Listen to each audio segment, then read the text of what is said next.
So how did Lewis understand our responsibilities towards animals? Justice is that quality he writes about in his book, Mere Christianity, that basically says, my moral development is linked to my responsibility to others, and it is linked to my responsibility to the environment.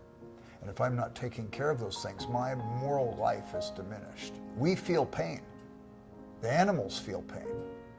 We then therefore have no excuse for inordinately or inappropriately inflicting pain upon animals, because we know it hurts us. We know therefore it would hurt them.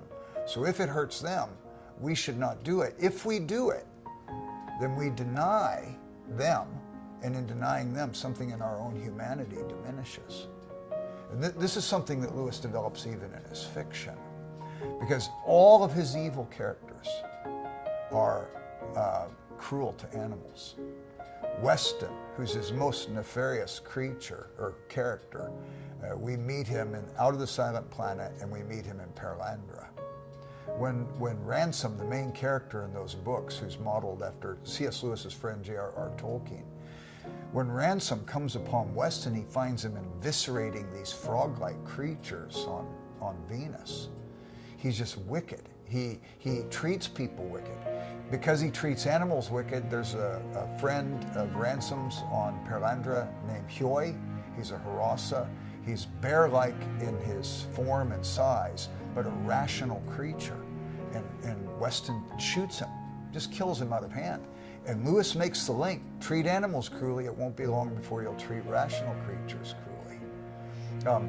You've got Uncle Andrew in The Magician's Nephew, and he does experiments on guinea pigs. He blows them up. He has no sense of any responsibility. He is so divorced from his own humanity, he thinks nothing about inflicting pain on others.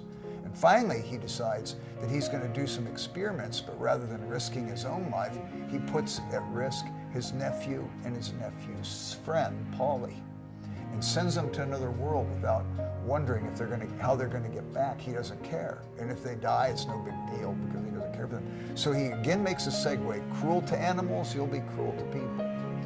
He reverses that trend with Jadis, Queen of Charn, in The Magician's Nephew. She will later become the White Witch of Narnia, making it always winter and never Christmas. She destroys her world. She learns by magical arts how to say the deplorable word which will save her and destroy others. She's so evil, her world mounts up against her.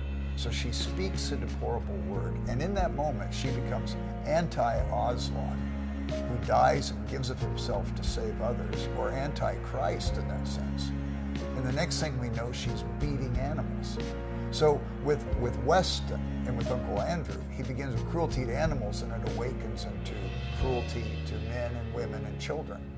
With Queen Jadis of Charn, she's evil towards others, and then we see that also exhibited in her cruelty to animals. When God makes each of us, he has purposes for us. And therefore, he makes us each unique. We're works of art, and nobody can do exactly what we do, and each person has a purpose to serve. One of those purposes, of course, is responsibility to one another. Lewis writes in The Weight of Glory, you've never met a mere mortal.